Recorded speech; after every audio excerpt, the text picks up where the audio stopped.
My brother, Mark, was only 15. The paramedics rolled him past me on a stretcher, a body bag zipped up to his chin. A few years before that, I lost my little sister, Alicia, in a drowning accident. Both times, my mother was responsible. She had stolen my childhood, abandoned me, and neglected my siblings to death. And so, after she took the last two people I had in the world from me, I began to plot. I would spend the next 13 years orchestrating the most vicious, slow-burn revenge imaginable, a revenge that would end only when she was completely and utterly broken. If you've ever felt the sweet taste of vindication, hit that subscribe button. Like this video, and get ready for a story where justice isn't just served, it's exquisitely crafted. Let's dive in. This story is going to be a long one, so you might want to grab a soda and settle in. This isn't a simple, feel-good revenge tale. This is a story born from a lifetime of neglect, abuse, and unimaginable loss. The key players in this twisted drama are me, my younger brother Mark, my two half-siblings Sam and Alicia, my father, my grandparents, and the source of all my pain, my mother. My relationship with my mother started on a rocky foundation. When I was 2, my brother Mark was born. Like any toddler, I was jealous. I acted out. I threw tantrums. I demanded attention. I did everything a 2-year-old does when a new baby enters their world and steals their spotlight. But my grandparents, the two people who actually bothered to show me a little love, taught me a valuable lesson. Treating someone like that wasn't right.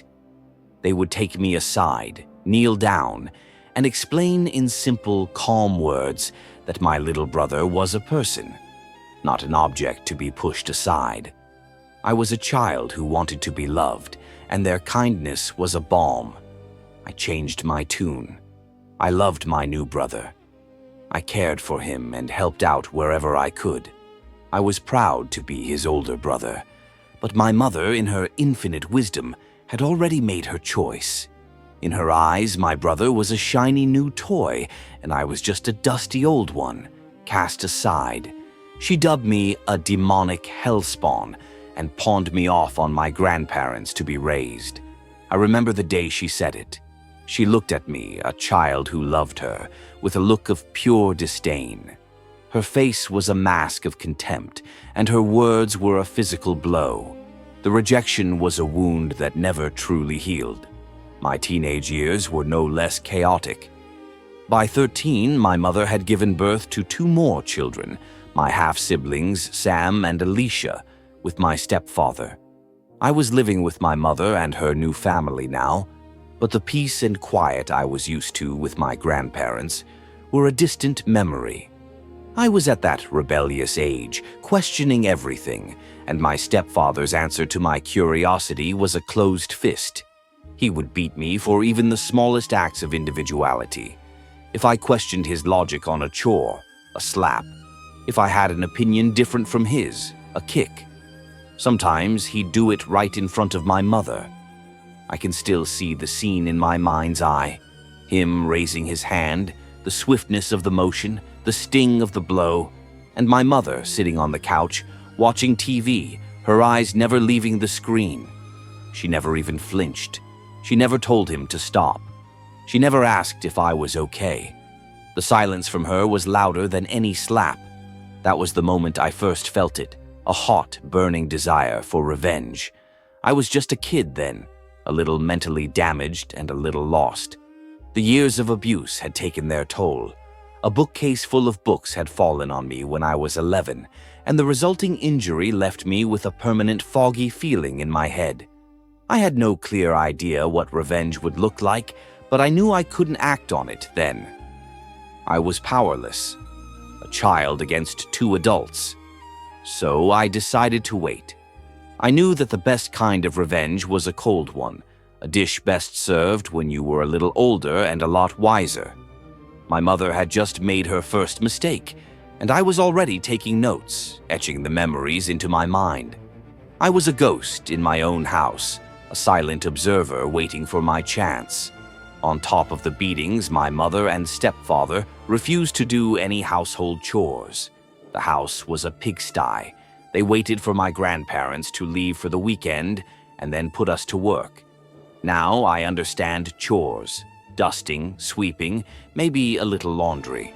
But my parents' idea of chores was a little more life-threatening.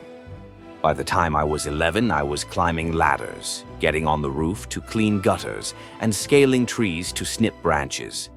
Every task was more dangerous than the last, and I remember looking down from the roof one day, a bead of sweat tracing a line down my temple, and thinking, these people don't care about us. The ladder was rickety, the roof was high, and a single misstep would mean a trip to the hospital, or worse. They didn't care. They didn't even watch. We were free labor, and our lives were worth less than a clean gutter.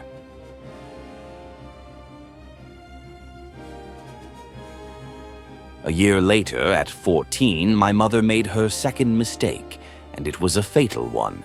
It was just another day at my mother's house. My stepfather was playing video games. My mom was asleep with my youngest brother, Sam. My younger brother Mark and I were supposed to be watching our 2-year-old sister, Alicia.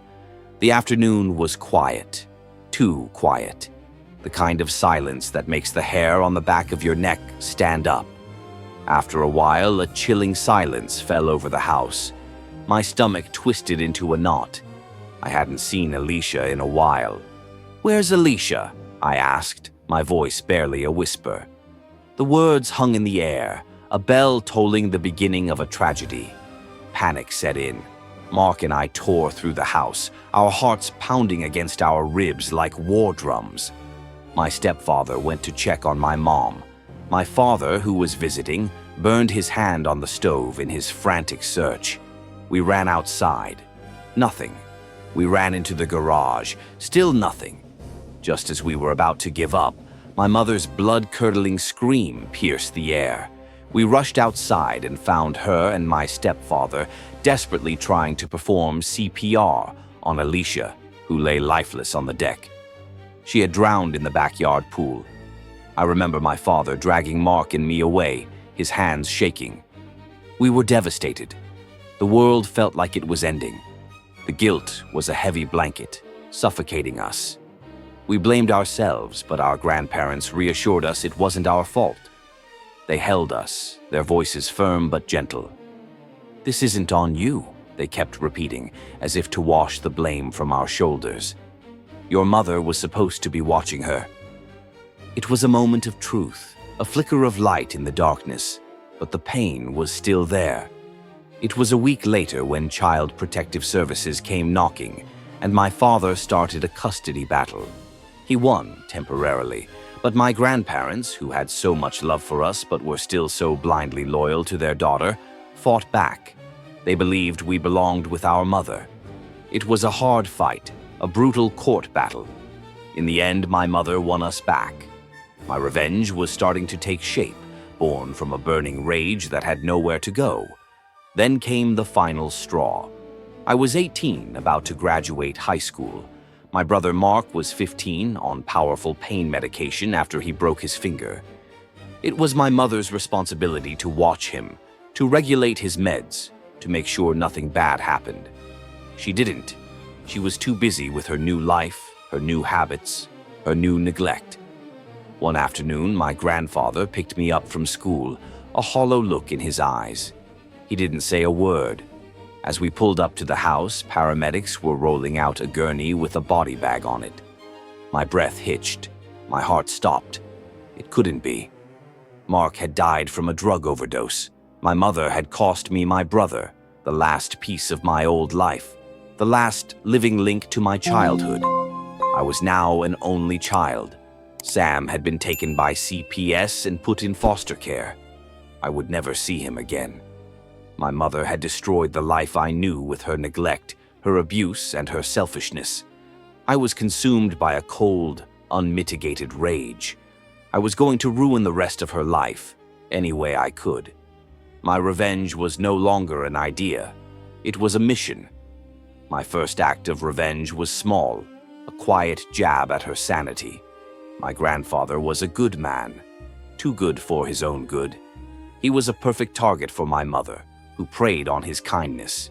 She would manipulate him, asking for money, for favors, for special treatment.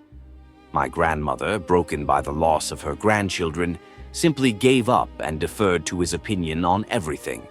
So, I started challenging her every time she asked him for anything. "Why do you need that?" I would ask, my voice calm but my eyes burning. "What's it for?" She would turn to me, annoyed, and I would make her fight for it in front of them. She always won, but I could see my constant meddling getting to her, irritating her. It was a tiny crack in her armor, a little pinprick of pain. I wanted her to snap, to hit me, to give me a reason to retaliate. She never did, but watching her break down in tears was a small victory, a delicious taste of her own suffering. Then she slipped at work and herniated a few discs in her back. When I heard the news, a slow, malevolent grin spread across my face. It was perfect. My stepfather was in prison for doctor shopping, and my mother was home, in agony. So I began taking her pain meds, hiding them, sometimes even throwing them away. I wanted her to suffer, to feel as much pain as I did. And she did. I would watch her search, her hands shaking, her face a mask of agony. I would sit on the couch and watch her struggle, the sight of her pain a soothing balm on my own wounds. A few months later, she got into a car wreck, and the police found her with a hefty amount of her meds. She was charged with a DUI and sentenced to 6 months in jail. I laughed. My revenge was working, and it was only just beginning. When she got out, I was in college, living with my grandparents. While she was in jail, I moved all her belongings into a storage unit and turned her old room into mine. My old space became a gaming room. She had no choice but to sleep on the lumpy, metal-framed couch. I enjoyed every moment of her agony as she struggled to get up in the mornings, the metal bars of the couch pressing into her back. This was my slow, painful revenge, and I savored every second of it. I would hear her groaning in the middle of the night, shifting, trying to find a comfortable position that didn't exist. It was a symphony of her suffering, and I was the composer. Years passed. We moved back into my mother's old house. Her back was a constant source of pain, a permanent scar from her earlier slip. She had somehow convinced my grandparents to illegally procure drugs for her. She would make the connection with the dealer, and they would shell out the money for them. I argued with my grandparents, telling them it was illegal, dangerous, and would land them all in jail. My grandfather agreed, but my grandmother, broken by her losses and too soft on her little girl, couldn't help but take care of her. She guilted my grandfather into it, and I refused to be a part of it. I put in an anonymous tip to local law enforcement, but sadly, nothing came of it. My revenge had failed this time, but I didn't know that the ultimate screw you was still to come. I was still hiding her medication, still messing with her. It felt childish, but sometimes a childish act is the most satisfying. And then I got it. My grandfather passed away, and my mother, having blown through her inheritance with her drug dealings, came to me, a desperate look in her eyes. I was 31 now, with a nice nest egg saved up from years of working and an inheritance from other family members. I was visiting my grandmother, who wasn't doing well, when my mother came out and asked if I would take care of her after my grandmother was gone. It was my duty, she said. She was broke, and she knew I was the only one with any money. My grandmother was going into a retirement home, and the rest of the inheritance was going to me. I knew it for a fact. I looked at her, at the woman who had stolen my childhood and killed my siblings. A wave of hatred so pure, so unmitigated washed over me. I stood up and looked her straight in the eyes. I mustered the most hateful, vicious stare I could, and with all the venom I could possibly muster, I told her, "You get nothing from me." Grandma is going into a retirement home. I'm moving states. You destroyed my life. You took away my childhood. You were responsible for the deaths of my siblings. You broke the law numerous times, and you made everyone's lives a living hell. You will be on the street and die alone, and I will laugh. I never loved you, and I never will. You will never see your grandchildren, you won't be at my wedding, and you will never be a mother to me again. Rot in hell. My grandmother's jaw hit the floor, and my mother, the woman who had never flinched at my abuse, the woman who had let my siblings die, burst into tears. She had finally broken. The years of abuse, neglect, and loss culminated in that single, glorious moment. It felt heavenly. I had finally gotten my ultimate revenge, and I had damned her to a lifetime of suffering. My grandmother is moving into a retirement home soon, and I'm helping her. My mother will get nothing, and I will be moving to a new state with my amazing girlfriend to start a new life. This revenge was born from losing the one thing I loved most in this world, my siblings. Being an older brother was the happiest time in my life, and after they died, and my half-brother was taken away, I had to suffer as an only child. I still cry myself to sleep over it sometimes. So please cherish your siblings. You never know what's going to happen. If you've ever had to stand up for yourself and fight for justice, like, subscribe, and hit that bell notification so you don't miss a single story. What's the most satisfying revenge you've ever witnessed? Let me know in the comments below.